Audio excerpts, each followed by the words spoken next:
Today's daf is actually Tzadi Vav, and we're going to start on Tzadi Vav, the first line. Now we're going to conclude Be'ezrat Hashem today the 10th perek of Masekhet Shabbat, and we are going to proceed into the 11th perek, which is the last of the perakim that deals primarily with the issue of Hotza'ah. As you have noticed through our study of Masekhet Shabbat, a very significant portion of Masekhet Shabbat deals with one of the 39 melachot, namely carrying, hotza'ah, and hachnasa, which is the last of the 39 melachot in the list. Or not actually the last, but one of the last on the list, and is considered to be melacha geru'ah. It's considered to be the the inferior melacha, so to speak. It's less of a melacha. It's perceived as less of a melacha than many of the other melachot, and yet the lion's share of Masechet Shabbat is really devoted to hotza'ah, to carrying an enormous amount of material, several perakim. Even when it seemed almost like we were going to get into other melachot in Perek Shvi'i, and we went into some general issues and right back into Hotza'ah and the details about carrying again, and we had a couple of perakim that were completely devoted to carrying again. So we're going to have one more perek like that, and then we're going to have a hiatus from that, and we're going to have several short perakim that deal with other melachot in some detail. And these are shorter perakim than the ones that we've seen so far, and they're not going to deal with this particular melacha anymore. So we're on Tzadi Vav, we're at the top, and oh no, I was right. It is the last melacha on the list. I wanted to check. It is the last melacha. So the issue that we were talking about was the breakage of kelim, of vessels, and when they are no longer subject to tumah anymore. So Amar Rav Asi says, Shonin kele cheres shiuro bekones mashke velo amru motzi mashke ele le'inyan gistera. So what Rav Asi says is as follows: that we learned regarding an earthenware vessel that shiuro bekones mashke. How much does it have to be perforated for it to be considered no longer a viable kli, and therefore it would be at least lose some of its utility, some of its status as a vessel. As we said, Rava enumerated yesterday 5 different levels of breakage of kelim. And so he said, really, the first one on the list was kimotzi mashke, the amount of a break in the vessel that it would leak liquid. So Rav Asi says that the breakage, when you have a perforation in a kli where it will only leak liquid, that's not significant for a regular vessel. That's only significant for a shard. What does it mean? It means that if you had a pot, let's say, that was an earthenware pot, and it had a small perforation that it would leak a little bit of liquid, this is not a significant enough leakage that we would say that the pot is broken. We would still look at the pot as usable, because what do you do if you have a little bit of leakage? So you compensate by putting something under the pot so that it won't leak on the table or whatever. But when you have a shard, let's say the pot already broke, and you took a large piece of the pot and you said, you know what, I can still use this to carry water. Why should I throw it away? It's not like it is today that you can just go to the dollar store and get another pot. It was a lot harder. So they didn't want to throw things away. So what did you do? You would save that piece. But if that piece started leaking, okay, so now you're not going to keep it around anymore. Once it's already a broken piece, you're not going to keep it around anymore. But a pot, just the fact that it leaks a little bit is not a defect in the pot. We'll still use the pot.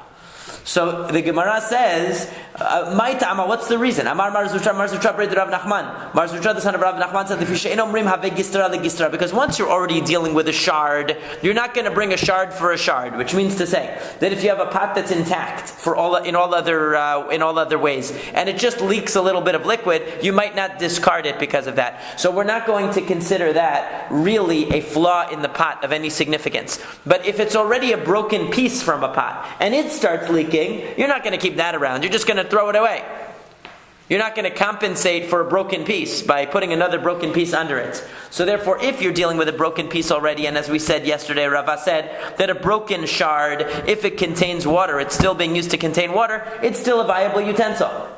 But once it starts leaking, it's not a viable utensil anymore. A pot, on the other hand, even if it's leaking a little bit, we're not going to consider its status downgraded at all until it's kikones mashke, until the hole is so big that not only does it leak liquid, it actually takes in liquid, which means that the hole has to be slightly larger.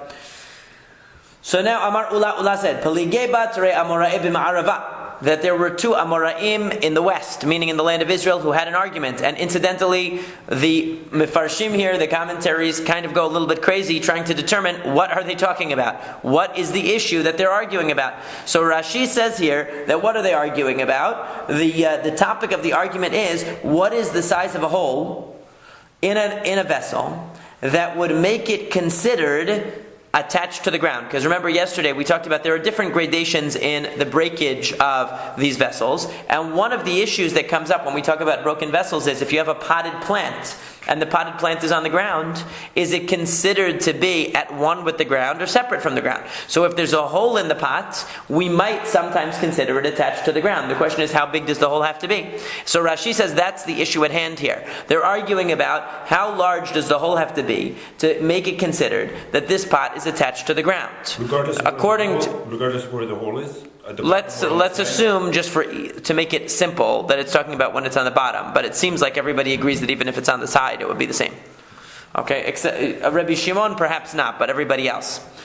So what is the argument? Rabbi Yossi bar Ravin and Rabbi Yossi bar Zavda. Two Rabbi Yossi's, so they got confused which one said what, but we know that Chana Mar Kemotzi Rimon. One says that it's still considered, if you have this potted plant and it's resting on the ground, we're going to consider it distinct from the ground. We're not going to consider it attached to the ground unless there's a hole the size of a pomegranate, that a pomegranate could go through. And for those of you who have seen a pomegranate, that's pretty large. However, it's not the seed of pomegranate? No, it means an actual pomegranate. Yeah, and a real pomegranate. Yeah. One says the size that a root could penetrate. Now that makes a lot of sense because a root penetrating through is exactly how whatever's potted in the plant would get attached to the ground.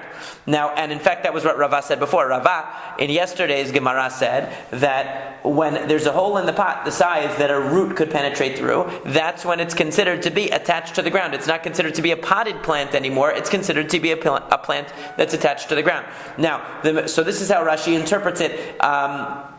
V'simanech, and the way to remember it is echad ha'marev echad ha'mam'it, that out of the three measurements that would be possible for this, which would be either, if you look at yesterday's 5 measurements that we had for the breakage of vessels, the first 2 are not really relevant. Leakage of a little bit of water is not enough to be considered that the pot is broken.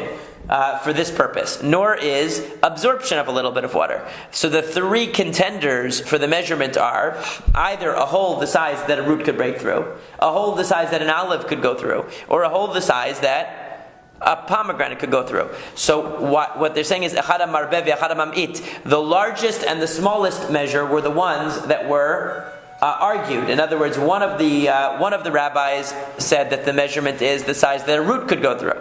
One said that the size is the size that a pomegranate could go through, but nobody took the middle measurement. Nobody said that the measurement was the size that an olive could go through. Okay, so that's why it says the largest and the smallest of the 3 contenders were the ones that they discussed. Amar Rav Chinena bar Kahana mishmei Rabbi Eliezer. Rav Chinena bar Kahana said in the name of Rabbi Eliezer, Kelecheres, or Kelicheres actually, Shiro Kemotze Zeitim, that the measurement for a kelicheres to be considered broken, and Rashi says that what this means is if the kelicheres, if this particular vessel was broken, was tameh, and then became broken. We're not talking about a potted plant sitting on the ground anymore. Now we're talking about you simply had a kelicheres, you had an earthenware pot, and this earthenware pot, let's say a dead rodent fell into it and made it tameh. So now you want to know what's going to restore it to its state of tahora. We know that we can't take an earthenware thing, kli-cheres, and dip it in a mikveh. That doesn't work. So what works? It says, kli-cheres, it says in the Torah, yishaver. It has to be broken. What's considered breakage? It says, being broken means that there's a hole the size of an olive in it. Okay, Umar Kashisha B'rei de Rabbah Misayem Ba Mishmei de Rabbi Eliezer, and Mar Kashisha, the son of Rabbah, concluded this teaching. In other words, that was just the first half of what was said. The first half of what was said was that if there's a hole the size of an olive in this pot, it's no longer going to be tameh anymore. But there's a conclusion to it. V'harehen kichle glalim uchle avanim. Uchle adama. that once there's a hole the size of an olive in the side of this pot or anywhere in this pot, it's considered like klei gilalim. It's considered like dung vessel, or a stone vessel, or klei adama, or a mud vessel that isn't finished. A mud vessel, obviously earthenware is made of earth as well, but it's made of processed earth that's turned into porcelain. It's more like a what we would think of as it's a refined. It's not just mud packed together. She'en mekablin tuma lo midivrei Torah velo midivrei sofrim. That basically what Rabba Bar Kashisha says, Mar Kashisha Bered Rabba says, is that once you have a hole the size of an olive in this pot, there is no way it can ever become tameh. This is a disagreement with what Rava said before. Because Rava said before that if there's a hole the size of an olive in your earthenware pot, you could say, you know what, I'm just going to use it for large items now. And then once you say you're going to just use it for large items, the measurement for it being broken becomes more lenient. We say, okay, as long as the pomegranate won't fall out of it, it's still good. But Mar Kashisha Bered Rabba is saying that once there's a hole the size of an olive, there's no way, even if you decide you're going to use it for large things, it can never become tameh again. You can't reassign it for larger things. That is the bottom line. Once an olive can penetrate through, it can't be mekabel tuma, not midivrei Torah, not midivrei sofrim, not biblically, not rabbinically. Ule'inyan tzamid patil ad shipachet rubo. However, he agrees that if you have, like we said yesterday, an earthenware vessel that's sealed on the top, it's closed and sealed on the top, and an earthenware vessel there's something in this vessel, and it's broken on the side, but it's sealed on top. So an earthenware vessel can only receive tum'ah from its inner space. So that means that even if it's in a house, let's say that there's a dead body in the room, whatever's inside a vessel will normally become tameh, but this vessel is sealed on top. So unless the majority of the wall of the vessel is broken, it's still considered sealed if it's sealed on top, like we said yesterday. So you could have a hole the size of an olive in the side, and that would mean that the vessel itself can't become tameh anymore. But what's inside the vessel would still be protected if the top is closed, unless the majority of the vessel is broken, in which case now the tum'ah will go through the side of the vessel, so to speak, and will make the contents of the vessel tameh. So that's basically these are somewhat of that agrees with what Rava said yesterday. The previous point, though, disagrees with Rava, because the previous point is saying that once something has a hole the size of an olive, it can no longer become tameh. That's it. There's no further that it can go. There's no size of a rimon. There's no size of a pomegranate. That's not significant with respect to tum'ah, according to Mar Kashisha Bered Rabba. So this is the way that Rashi seems to learn this piece. The Mefarshim try other interpretations here to harmonize this sugya with some other information that we've learned before, but that will take us too far afield. So we're going to leave it as is for now. Hadran alach hamatzniah, hadran alach hamatzniah, hadran alach hamatzniah. We complete this parak and we move on to the 11th parak of Hilchot Shabbat, of Masekhet Shabbat, with a new subject. It's not really a new subject because we're still on the subject of carrying, but now we're on the subject of throwing. Very timely with the football game yesterday. Let's say instead of walking, normally when we think of carrying something, we think of carrying it in our hand or handing it to somebody. What happens if we throw something from a private domain to a public domain on Shabbat? Or we throw something from a public domain to a private domain on Shabbat, chayav. Even though the person didn't carry it in their hand, they threw it, still that's considered carrying it from a private domain to a public domain. It doesn't matter that you threw it. You don't have to move from the private domain to the public domain. Just the object has to move. Oh, it was mentioned before, but this is the source. Yeah. What happens?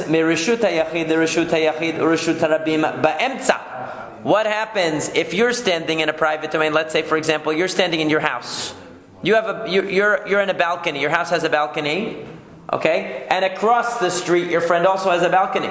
And you want to throw a ball from your house to his house. It's going to leave a private domain. And where's it going to land? Also in a private domain. It's going to cross over the public domain. So Rabbi Akiva mechayev. Rabbi Akiva says, chayav, that's also carrying. Even though it only flew through the public domain, it didn't land in the public domain. Still, according to Rabbi Akiva, that's carrying. We learned this earlier in the Masechet, and we're going to revisit it in tomorrow's daf actually. V'chachamim potrin. The chachamim say, since it went from a private domain to a private domain, even though it traveled through the public domain, you're exempt. And we're going to see that the Gemara is going to struggle with exactly what case we're talking about here. So ketzad, what is the situation of passing from, now according to the what we said before, that of passing from one private domain to another private domain where you would be chayav. Okay, what is the case where you would be culpable? So shete gezustraot zo keneged zo birshut harabim amoshit va'azorek mizo lezo patur. If, like we said, you have a house on this side of the street and a house across the street, and you threw from one house to the other house, that's where we're going to say that patur, according to the rabbis, you are exempt. However, shetein b'diyuta achat, if they're both on the same side of the street, and you have two balconies, and you're on the same side of the public domain, and you pass from one to the other, chayav. There you're going to be liable. Vazorek patur. But if you throw it, you're still going to be exempt. So according to the rabbis, both if you throw across the Reshut HaRabim and if you throw along the Reshut HaRabim, you are exempt. But if you pass across the Reshut HaRabim, you're also exempt. But if you pass along the Reshut HaRabim, in other words, we're both living on the same side of the street, so to speak, and you pass from one balcony to the other, so you're passing it from one private domain to another private domain along the public domain, that is chayav, according to the rabbis. We're going to see why this is. Shekach hayta avodat halviim shete agalot zo achar zo b'reshut harabim moshitin hakerashim mizo lazo avalo zorakin. Because this was exactly how the Levi'im in the times of the Mishkan would pass boards from one wagon to the other. Remember, they had wagons. So when they would dismantle the Mishkan, they would hand boards. The person who was on the ground in the public domain would hand it to the guy on the agala, on the wagon, which was a private domain, and that guy would hand it to the wagon in front of his wagon, not across, but in front of his wagon. So he was passing it to another private domain on the same side of the public domain. And because that was the way that they actually constructed or dismantled the Mishkan, that is counted as a malacha on Shabbat, according to the rabbis. We're going to see more about this. So the Gemara says, as we turn to Tzadivav, Amud Bet, Michdi Latzi, Zerika Toladat Dehotza'ahi. We know that what is throwing on Shabbat? It is a tolada, it is a derivative melacha from the primary melacha of carrying, hotza'ah. So hotza'ah gufa hecha ketivah. Carrying itself from a private to a public domain on Shabbat, where do we derive that it is prohibited? Where is it written in the Torah? So Amar Rabbi Yochanan said Amar, because the pasuk says, "Vayitav Moshe vayaviru kol b'machaneh," because Moshe commanded and vayaviru kol, and they passed the word through the camp. Moshe hechan hava yativ b'machaneh leviyah. Where was Moshe? Sitting in the Machaneh Leviyah. Where was he located? He was in the Machaneh Leviyah. He was in the Levitical camp, the camp of the Levites, the Leviim. Umachaneh Leviyah Reshut HaRabim Avai, and the Machaneh Leviyah, the camp of the Leviim, was a public domain. The Kamar Lo Yisrael, and he said to the Jewish people, Lo tapiku v'teitu mireshut hayachid didchu lereshut HaRabim, and he was telling the people, don't bring any more stuff from your private tent to the public domain. Because what were people doing? What is this talking about? It's talking about where they were collecting the materials for the Mishkan. So originally everyone was bringing from their private tent to the public area, and Moshe Rabbeinu said, stop doing it. So umimayde b'Shabbat ka'eh. How do you know this was on Shabbat?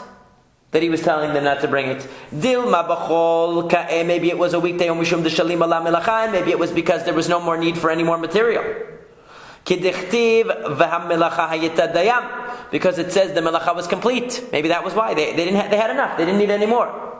Gamar ha'avara miyom kippurim. How do we know that Moshe was making this announcement and was telling the people not to carry stuff on Shabbat? Because we learned it from Yom Kippur. Because here it says Vayaviru kol b'machaneh. They passed the voice, they passed the word through the camp that people shouldn't bring anything. And it says there regarding Yom Kippur of the year of the Yovel, v'ha'avarta shofar teruah, that you should cause the voice of the shofar to pass, because there's a mitzvah on the Yovel every 50 years. They would blow the shofar not only on Rosh Hashanah but also on Yom Kippur to signify the Yovel.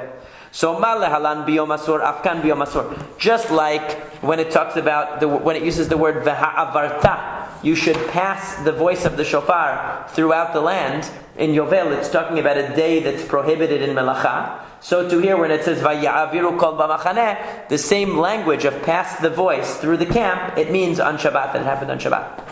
Now Tosafot mentions here on the side that Rabbeinu Hananel does not have this in his text of the Gemara. He doesn't have this in his manuscript because he says it's unnecessary, because there's another pasuk that already tells us that carrying is not allowed on Shabbat. Namely, it says ish ve'isha al ya'asu od melacha letrumat hakodesh, and then it says vayikaleh ha'am me'avi, because it says that Moshe said people should not do any more melacha for the Mishkan, and it says the people stopped bringing, implying that the bringing they were doing was called melacha, because he said stop doing melacha. And what did they stop doing? They stopped bringing stuff. So he says you don't need this special limud, you don't need this special derivation that carrying was considered prohibited, because we already have a basis for calling carrying a melacha. Because when he said don't do melacha, it said they stopped bringing stuff from the private domain to the public domain. That's all you need. So now the Gemara says ashkechan hotza'ah. This tells us that you can't bring out. You can't bring from your private domain to your public domain. Hachnasa minalan. Where do we get the idea that you can't bring from a public domain to a private domain? Sivarahi. It's just logic. Michdei. Let's see. Meireshut lareshutu. You're transferring from one domain to another. Mali apukem umali iule. What difference does it make if you take out or you bring in? Transfer is transfer. Changing the domain is significant, so it doesn't matter which direction you go in.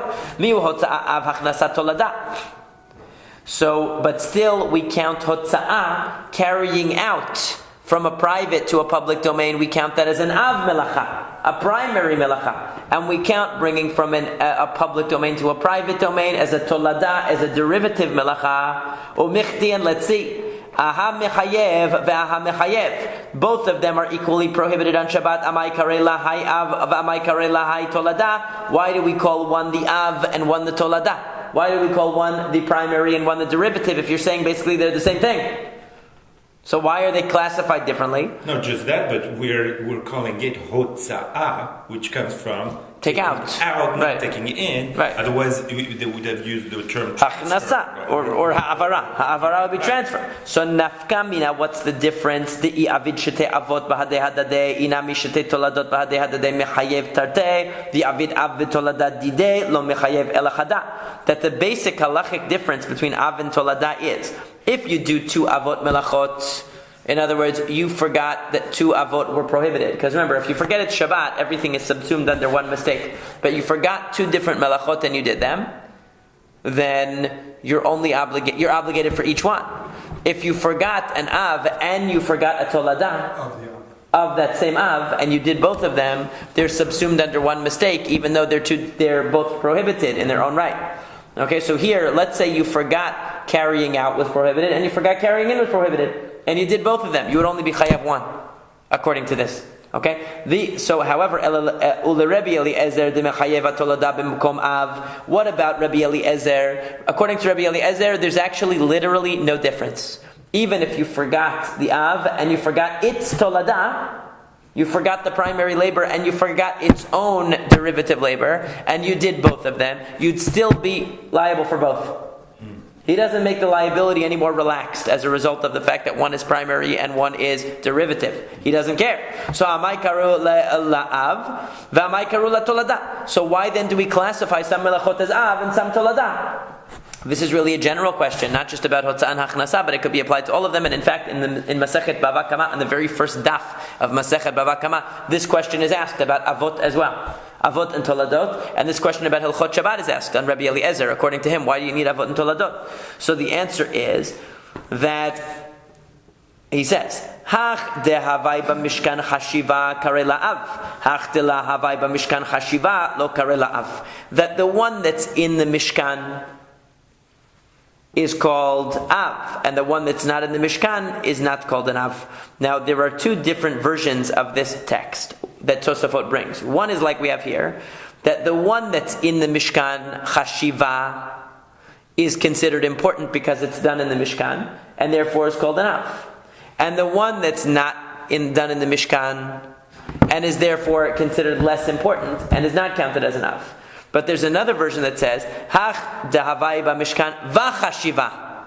The one that was done in the Mishkan and was important in the Mishkan is called an Av. And the one that was done in the Mishkan but was secondary, even if it was done in the Mishkan, but it wasn't an important thing done in the Mishkan, was called the Toladah. Now that's a little easier to swallow, only because we're going to learn that some of the Toladot were definitely done in the Mishkan. So it's going to be very hard to say that, for instance, we're going to see that when they dismantled the Mishkan, they brought from the public into the private domain. So that was done in the Mishkan. But it was lesser than taking from the private to the public, because they took from the private to the public to construct the Mishkan. And they only took from the public to the private to deconstruct the Mishkan, to dismantle it. So one would say that the Hotza'ah is more significant. So the Tosafot brings both of these girsaot. Yeah, but then that would bring the problem that any new type of melacha that you come up with, if it was not done in the Mishkan, in other words, you would have to espouse both qualifications. To be an Av. Right. And to be a Toladah would also have to be in the Mishkan. Right, you're right. That's the problem with that one. Right. You're absolutely right. So inami, if alternatively we could say ach tiktiva kare Av v'hai dila ketiva kare Toladah. Those things which are written in the Torah are called an Av. Those melachot that are not written in the Torah are called a toladah. So, for instance, in this case, hotza'ah is mentioned in the Torah because it's mentioned that they brought from their homes out into the public domain, but it's never actually mentioned that they put the stuff back into the agalot. It doesn't mention that. So we could say that that's the basis for it. But in any case, Rabbi Eliezer definitely holds that the classification of Av and Toladah is a symbolic one. It just has to do with the source of the melacha. It doesn't have any halachic significance. Practically, it has no significance at all. V'had, it's not what we learned in the Mishnah. Hazorek taladamot bakotel lemala miyud tefachim kezorek be'avir lemata miyud tefachim kezorek ba'aretz. We learned this earlier in the Masekhet. If you throw 4 amot in the Reshut Harabim and it lands on the side of the wall, remember we learned about this much earlier. It gets stuck to the wall. If it's above 10 tefachim, it's nothing. If it's below 10 tefachim, it's like you threw it 4 amot in the Reshut Harabim. Okay, and if you throw 4 amot in the Reshut Harabim, of course you're liable. So even if it gets stuck to the wall, it's considered like it landed in the Reshut Harabim. So zarak daled amot b'Reshut Harabim minalan. Where do you get the idea that throwing 4 amot? Because you showed me a source for going from the public to the private domain, and you showed me a source from going from the private to the public domain. What's the source that throwing 4 amot in the public domain is a problem? In other words, because it's not a matter of going from one domain to the other. It's 4 amot within the same domain, within the public domain. Where did you get that from? So minalan d'mechayev. Where did you get this from? Amar Rav Yoshia. Rav Yoshia said, "Shekin orgei yeriot zorakin machatehen zelazeh." That the people who were weaving the curtains for the Mishkan would throw their needles one to the other. So origin mahatin lamalahu. What are you talking about? People who weave don't use needles. People who weave use looms, not needles. Okay? So what did you mean? Ella shikin tofrei yeriot zorakin mahatin zelazeh. What we mean is the people who embroidered. Remember, there was very complex, very detailed embroidery on the curtains of the Mishkan. So those who were doing that would throw their needles one to the other in the Reshut Harabim. How do you know that they had to throw needles to one another? So the answer, maybe they were sitting next to each other, so they didn't have to throw 4 amot. Answer, matu hadadeh b'mahatin. If they were sitting right next to each other, they would bump into each other. And they would hit each other with their needles, so they must have had space between each other, and when they had to throw something one to the other, it was 4 amot. But dilma betoch arba'a havu yatveh, but maybe they were sitting within 4 amot. Maybe they were sitting apart from each other, but it doesn't have to be 6 feet away. Ela amar Rav Chisda, rather Rav Chisda said, "Sheken orge yiriyot zorkin buchyar ba'yiriyah." What would happen was that we're talking about actually the weavers. The weavers have a loom, and when you have a loom, what you do is you throw the shuttle, right? You throw the shuttle in. So that could be 4 amot there.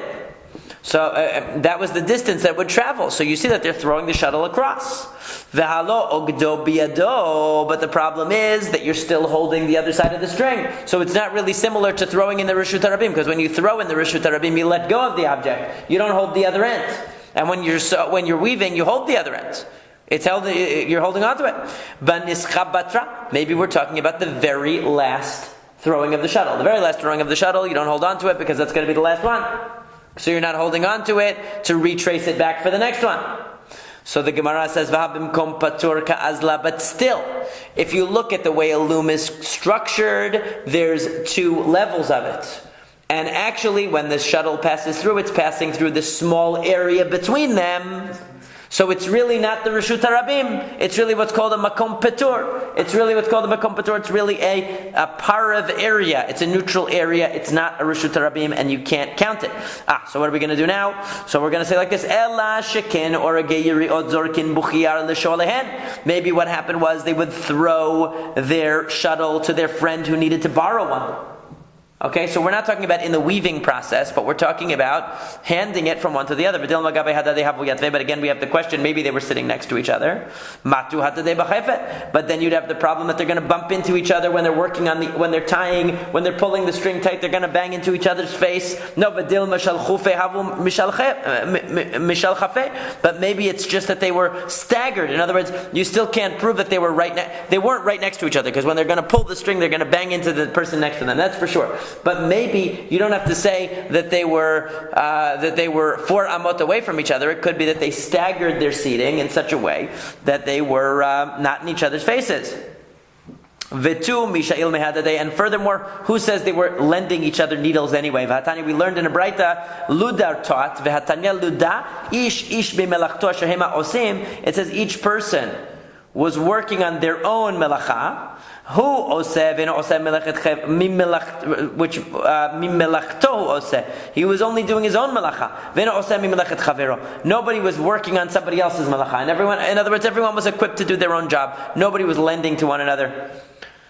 So vitu ma'avir daled damot reshut harabim minalan, and moreover, once you show me throwing, you're going to have to show me carrying. In other words, you're putting the cart before the horse, because you're trying to show me, how do I know that throwing 4 amot in a public domain is really a malacha?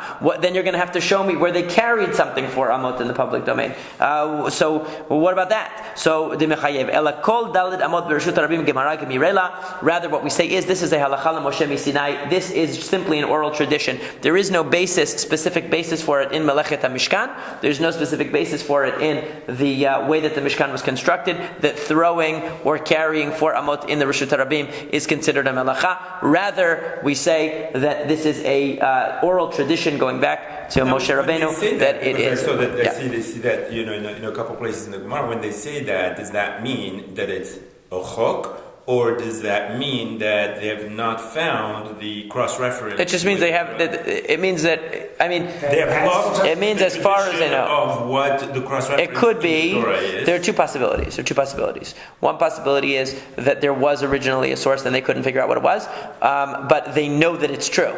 The main point of Gemara Gemirila is we know this is true. It's axiomatic. We know it's true. Maybe we were unsuccessful in finding the source, so we call it Halacha Moshe Sinai, which means it's something axiomatic that was passed down that doesn't necessarily have the same basis as the other halachot in this area. So you have certain things like that. From the fact that they were trying to find a source, I think we can infer that they didn't always know what the axiomatic principles were. They tried to find a source for everything, just like in any other discipline. You try to find an explanation, if you can, a basis for something, and then it's only when you realize that you've dug as deeply as possible and you can't find an explanation that you say, you know what, it's just an axiom. We know it's true, we're not questioning the axiom, but we've done our best. So it might not have been part of the tradition to know that it was a tradition. It might have been just a fact that they knew, and when they tried to determine the source, they said, you know what? There's no way to determine a source here. We need to assume it's just an axiom. So they didn't dismiss things if they couldn't find the source? They always felt Not if they knew it was true. In other words, in this case, they knew it was true. If somebody proposes a halacha, they can refute. Right. So when they know it's true, it's an axiom that everybody accepted as a principle, so nobody's going to question whether it's true or not. The only question is, what's the source? And if they exhaust all possibilities and they can't find a source, so then they're going to resolve it into, okay, obviously it's just a tradition. Now, and there were many halachot of that nature that we call them halakha Moshe Sinai, meaning that they're not derivable from sources in the normal way, but we accept them as axiomatic. Now, there's a Tosafot here on the side, which is very, very important, only for theoretical purposes, not for practical purposes, but hachnasa minalan sevarahi. That basically what he discusses here is a general issue, really, with melachot that have come up before, that really came up towards the beginning of Masekhet Shabbat, which is, to what extent do we base the identifying the melachot on their role in the Mishkan? To what extent is zivara, reasoning, a valid basis for determining? Because here you see sometimes they're saying, oh, it's zivara. Oh, the fact that bringing from outside to indoors, it's just sevara. It's the same thing as bringing from inside to outside. Sometimes it says Gemara Gemirila. It's just a tradition. Sometimes it says, well, where is it in the Mishkan? So he says here, V'im tomar mat tzarich lahai svara. This is the Tosafot that says hachnasa. Okay?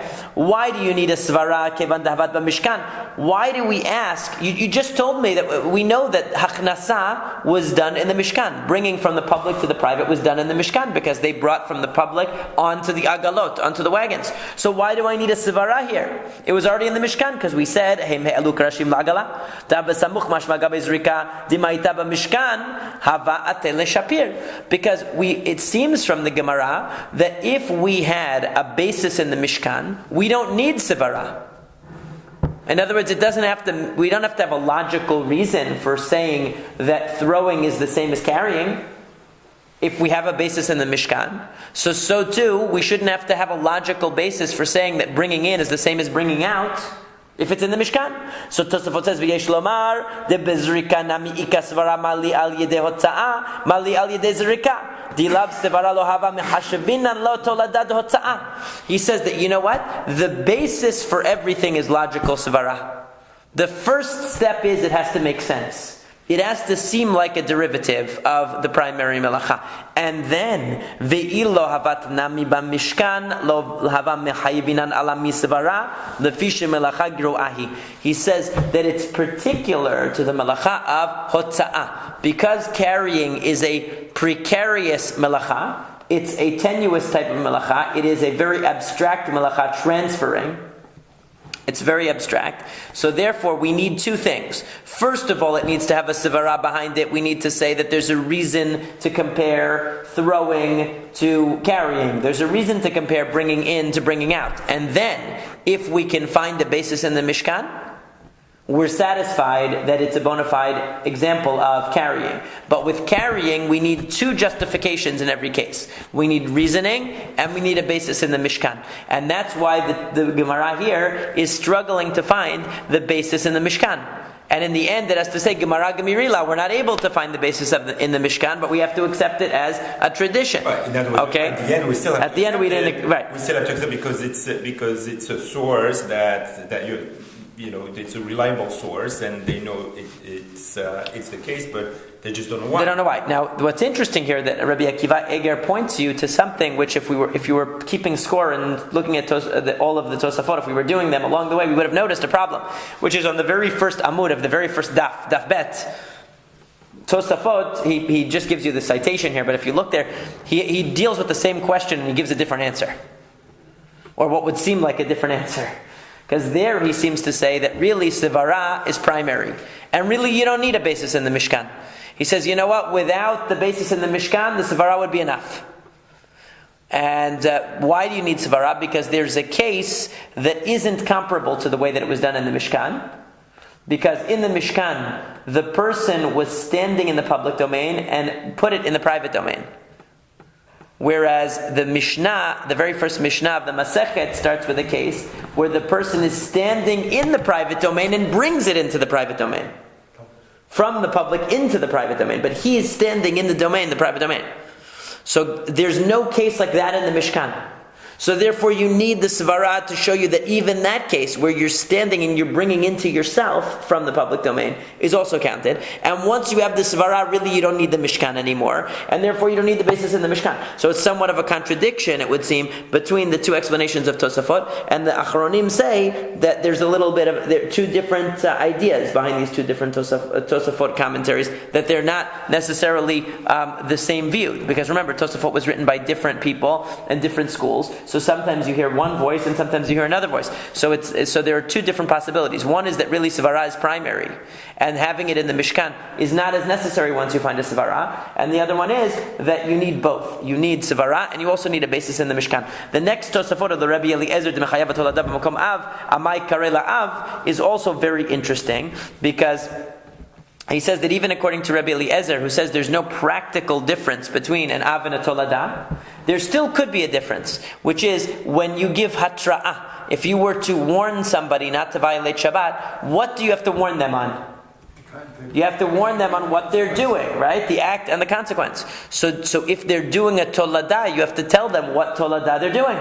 You have to say, you are doing such and such malacha of such and such Av. In other words, if you see somebody doing a derivative malacha, you have to identify what it's a derivative of. You can't just say, oh, you're doing bringing from the public domain to the private domain. You have to say you're doing bringing from the public domain to the private domain, which is a tolada of hotza'ah. You would have to know that. So it's important for practical reasons, even according to Rabbi Eliezer. And then he mentions the two possibilities: either that we mean that only things that were in the Mishkan are automatically important, or does it mean that anything that was important in the Mishkan is counted? That was in that Tosafot. So interesting Tosafot commentaries here. Now, going just to the next little piece of Gemara. So we say Amar Rav Yehuda, Amar Shemuel. Rav Yehuda says in the name of Shemuel. Mikoshesh, we're dealing with the Mikoshesh. Everyone remembers the Mikoshesh Etzim in the Torah, right? Right. So this is in the end of Parashat Shelach Lecha. Okay, that you have the Mikoshesh Etzim B'Yom HaShabbat. Somebody was gathering wood, it would sound like, on Shabbat. So the question is, which melacha technically was he violating? So Rav Yehuda said that Shmuel said, Mikoshesh Ma'avir Arba Amot B'Reshut HaRabim Hava. What melacha was he doing? He was carrying these sticks, 4 amot, in the Reshut HaRabim. Well, that was the melacha he was doing. It's possible yet that you can do 2 melachot in one. True. In one act. Yeah, right. But which one was he liable for? By Matnitatana, in a Baraita we learned, Toleshava. He was uprooting, he was breaking the branches off the trees. That's Tolesh. He was uprooting them from their source of growth. And Rav Acha Berebi Yaakov Amar Me'amer Hava. What was his malacha? He was gathering the sticks together. Gathering, Me'amer, is one of the melachot. Gathering produce, gathering even salt, anything that you gather together into piles is a melacha. So one of these 3 things was the melacha that the Mikoshesh was doing on Shabbat. So the question, of course, is, Lemay nafkamina? Who cares which melacha the Mikoshesh was doing? We know that what he was doing was a melacha on Shabbat. Why do we want to speculate about exactly which melacha he was violating thousands of years ago? Why is that significant for us right now? So the Rav, it's significant for what Rav said. The Amar Rav, because Rav said Matzati Megillat Sitarim Be Rabbi Chaya. Because according to Rav, because Rav says, and we learned this earlier, I believe it's in the second parak, no, maybe it's in the first parak it's either in the first parak towards the end or it's in the second parak. I can't remember off the top of my head now. But earlier in the Masekhet we learned that Rav said he found a Megillat Sitarim, a hidden scroll in the house of Rabbi Chia. The Chatuv Bein, it said in the scroll, Isi ben Yehuda said, Avot melachot arba'im chaser achat, that the melachot of Shabbat are 40 minus 1, meaning 39. Ve'eno chayav ela achat. And you're only liable 1. Now we learned this earlier in the Talmud, and we learned this exact back and forth discussion that we're going to read now.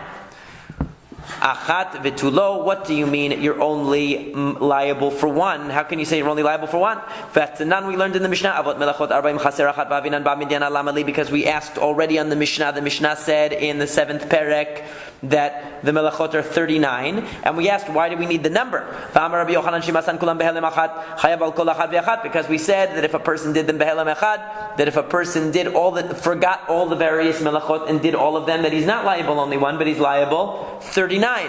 So why did Isi ben Yehuda say that you're only liable one? And by the way, why was this a hidden scroll? Because Rashi says back then they didn't write down Torah Sheba'al Peh. They didn't write down oral Torah. So he happened to find somebody's private notes that they wrote, because the Rambam actually says they wrote private notes. It was not forbidden to write notes on private notes. Private notes you were allowed to write, but you weren't allowed to make a public text until the Mishnah. So this was pre-Mishnaic. So that's why it was a Megillat Sitarim. It was the private notes in Rav's house that said that this idea that 39 melachot and you're only obligated one. So Ema eno chayav al achat mehen. What it means is one of these 39 melachot you're not liable for. One of the 39 you're not liable for the death penalty. But the problem is we don't know which one. So Rav Yehuda peshita le deha ma'avir chayav. Umatnita rather pshita le de tolesh chayav. For Rav Acha bar Yaakov pshita le de me'amer chayav. So each one of these is saying, in other words, if we know that one of the 39 melachot is actually one that is an exception to the rule. One of the 39, we don't know which one, but we know that one of them is not liable for the death penalty. If we knew what the Mekoshesh did, we can at least rule out that one as one of the exceptions. Because if we know the Mekoshesh did the malacha of carrying 4 amot in the Reshut HaRabim, then we know that carrying 4 amot in the public domain is definitely liable for the death penalty, because he got the death penalty. If we know that what he did was tolesh, uprooting a branch, and we knew that was what he did wrong, we can at least say that that malacha definitely is liable for the death penalty, and is not the one that Isi ben Yehuda was saying is an exception. If we knew that the Mekoshesh gathered sticks, then we can say at the very least, gathering is a malacha that is definitely worthy of the death penalty, and that wasn't the one Isi ben Yehuda was referring to. The problem is we don't know which one. So Mar Savar ha mihat lo misafka, or Mar Savar ha mihat lo misafka. In other words, why did Rav Yehuda, in the name of Shmuel, and the Tosefta and Rav Acha bar Yaakov argue about what the Mekoshesh did? They argued because there is a practical significance to it. Namely, if we know that there's a hidden melacha of the 39, which is more lenient in its consequences than the rest, we can't definitively rule out any of the 39 melachot. So they're saying we can at least rule out this one. We can at least rule out this one. We can at least rule out this one. What's the problem? Since there's a machloket between the 3 of them, we can't rule out any of them. Right? Each one of them who was sure what the Mekoshesh did, he could say, I rule out this one. This one definitely you're liable for. But the other 2 would say, no, that's wrong. That's still in doubt. But this one you're definitely liable for. And the other 2 would say, no, that's still in doubt. This one is the one you're definitely liable for. But the point is, why did they discuss it at all? They discussed it at all because they were trying to determine, is there a melacha about which we can say with absolute certitude it is one that you're liable for the death penalty for. Now obviously, this teaching of Isi ben Yehuda is not accepted as the halacha, practically, because if it were, we would never be able to impose the death penalty for Shabbat violation, because it would always be a safek. Because every case of the 39 melachot being violated, we would have to wonder if that particular melacha is the one that he had in mind, that you were not liable for the death penalty. So this is not brought down normatively as the halacha, because it would uproot the entire idea of holding a person liable for violation of Shabbat. So does that mean that some melachot in halacha l'maaseh there's some melachot that are liable to the death penalty and some that are no? That's what I'm saying. And the bottom line is that all 39 melachot are equally liable b'mezid for the death penalty and b'shogeg if it's by accident for a korban chatat. We don't accept this teaching of Isi ben Yehuda, but were we to accept it as practical halacha, we would be in a lot of trouble, because in every case you would have to say, well, we can't do anything because because we don't even know if what the person did was subject to the death penalty. So we don't accept that normatively, and all the codes in the Rambam has that all 39 melachot are liable to the same consequences. Have a great day.